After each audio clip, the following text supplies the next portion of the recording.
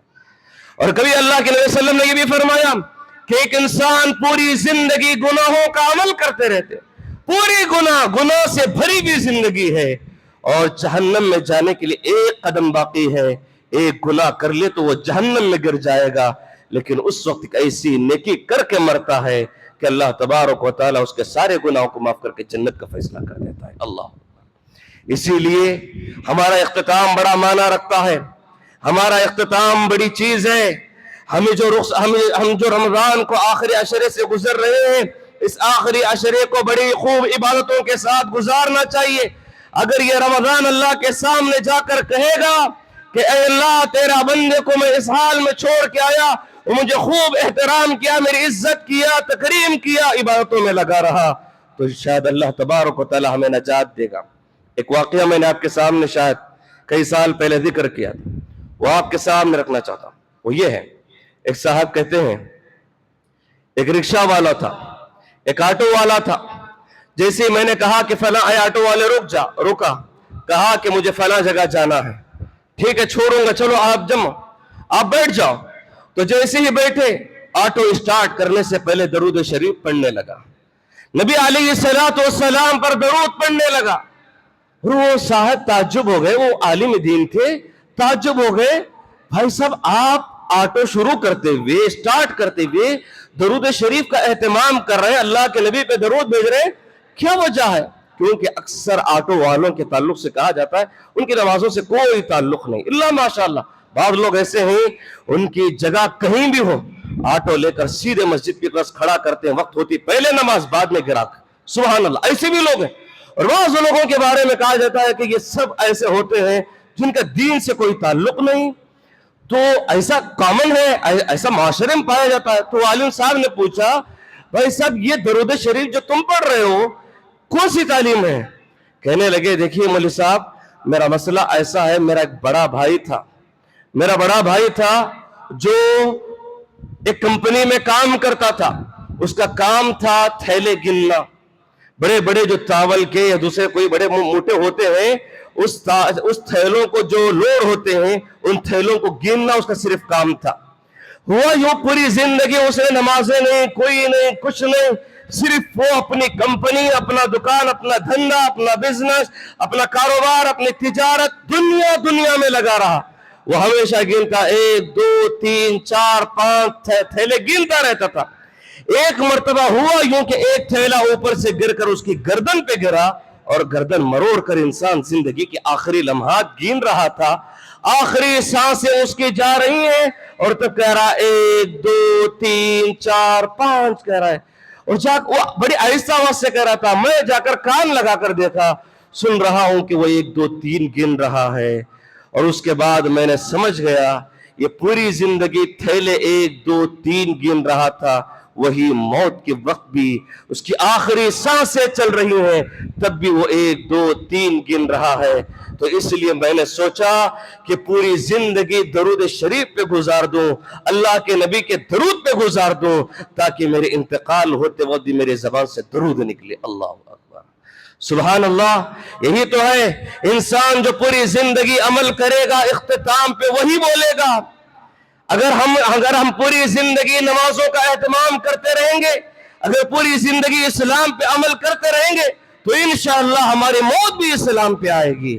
اب ہم جب مرضی آئے نماز کو آئے، جب مرضی آئے تو ہم مسجد کو آئے، جب مرضی آئے اللہ کے سامنے دعائیں کرنے لگے، مصیبت آئی تو اللہ کے سامنے ہاتھ پھیلائے، پھر خوشی ہو گئی تو چلے گئے، یہ کوئی اچھا عمل نہیں ہے۔ لہذا ہمیں چاہیے کہ اس رمضان کے آخری ایام کو بڑی عبادتوں میں گزاریں۔ نبی علیہ السلام کیسے گزارتے تھے؟ حضرت عائشہ رضی اللہ عنہ فرماتے ہیں اذا دخل العشر، اللہ کے نبی صلی اللہ علیہ وسلم آخری عشرے میں داخل ہو جاتے، واشتد میزرہ، اللہ کے نبی صلی اللہ علیہ وسلم اپنی کمر کس لیتے تھے، اپنی کمر کو باندھ لیتے تھے۔ آخری عشرہ آ گیا، آخری 10 دن آ گئے تو اللہ کے نبی صلی اللہ علیہ وسلم، ایک مزدور جب بڑا ہیوی کام کرنا ہوتا ہے، جب کوئی محنتی والا کام کرنا ہوتا ہے، وہ کیا کرتا ہے؟ اپنی کمر پہ ٹوال باندھ لیتا ہے، کمر کس لیتا ہے تاکہ کوئی تھکان محسوس نہ ہو۔ ویسے اللہ کے نبی صلی اللہ علیہ وسلم کمر بند باندھ لیا کرتے اور اللہ کی عبادت میں لگ جاتے اللہ کے نبی صلی اللہ علیہ وسلم اتنی عبادت کرتے تھے۔ اور دوسرا مطلب یہ بتایا گیا، اللہ کے نبی صلی اللہ علیہ وسلم نے کہا کہ دیکھو رمضان میں دن کے ایام میں بیویاں تمہارے لیے حلال نہیں ہیں، رات میں تمہارے لیے جائز ہے، حلال ہے، لیکن اللہ کے نبی صلی اللہ علیہ وسلم کے بارے میں آتا ہے کہ جب آخری عشرہ آ جاتا، اللہ کے نبی صلی اللہ علیہ وسلم اپنی بیویوں سے بھی الگ ہو جاتے، بیویوں کو بھی قریب نہیں کرتے۔ اللہ کے نبی صلی اللہ علیہ وسلم ساری ازواج مطہرات سے الگ ہو کر صرف اللہ کے ہو جاتے تھے اور اللہ کے لیے عبادت کرنے لگتے تھے۔ یہ پہلا مطلب ہے۔ تو یہ واشتد میزر، اللہ کے نبی صلی اللہ علیہ وسلم کمر کس لیا کرتے تھے۔ وَأَحْيَا لَيْلَةً، دوسرا کام کیا کرتے تھے؟ وَأَحْيَا لَيْلَةً، راتوں کو زندہ کرتے تھے۔ راتوں کو زندہ کرنے کا مطلب کیا ہے؟ ایک انسان جب سو جاتا ہے تو اسے موت طاری ہو جاتی ہے، موت کی طرح ہے وہ ایک انسان، لیکن اللہ کے نبی صلی اللہ علیہ وسلم سوتے نہیں تھے، اتنی عبادت کرتے تھے، اتنی عبادت کرتے تھے، رات کو زندہ کرتے تھے۔ رات کو زندہ کرنے کا مطلب کیا ہے؟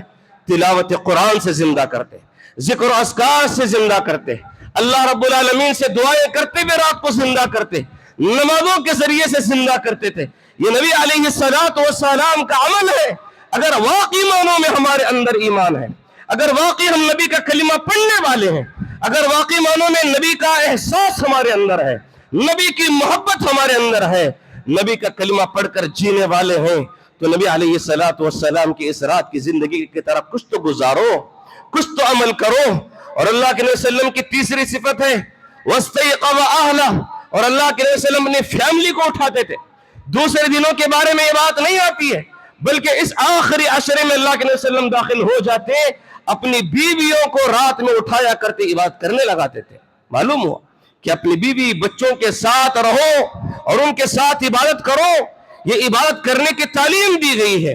پوری فیملی مل کر عبادت کرنا، یہ آخری عشرہ، یہ اللہ کے نبی صلی اللہ علیہ وسلم اور سارے ازواج مطہرات کو اٹھاتے، بستر لپیٹ کر رکھ دیتے اور خوب عبادتوں میں لگ جاتے، پورے گھر والوں کو اللہ کے نبی صلی اللہ علیہ وسلم لے کر عبادت کرتے تھے۔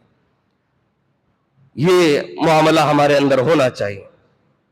اور اس کے بعد اللہ کے نبی صلی اللہ علیہ وسلم نے فرمایا یہ 10 راتیں تمہاری عبادت کے ہیں، یہ 10 راتیں تمہاری جاگ کر عبادتیں کرنے کی ہیں، ان میں سے 5 راتیں ایسے ہیں جس میں لیلۃ القدر تلاش کرنا۔ ایک بات واضح انداز میں سن لیجئے، ایک بار واضح انداز میں سن لیجئے، اللہ کے نبی صلی اللہ علیہ وسلم سے سنت یہ بھی ثابت ہے کہ 10 راتیں بھی جاگنا ہے، 10 دن بھی جاگنا ہے۔ جاگنے کا مطلب جا کر روڈوں میں پھرنا نہیں، کٹے میں ہلٹے مارنا نہیں،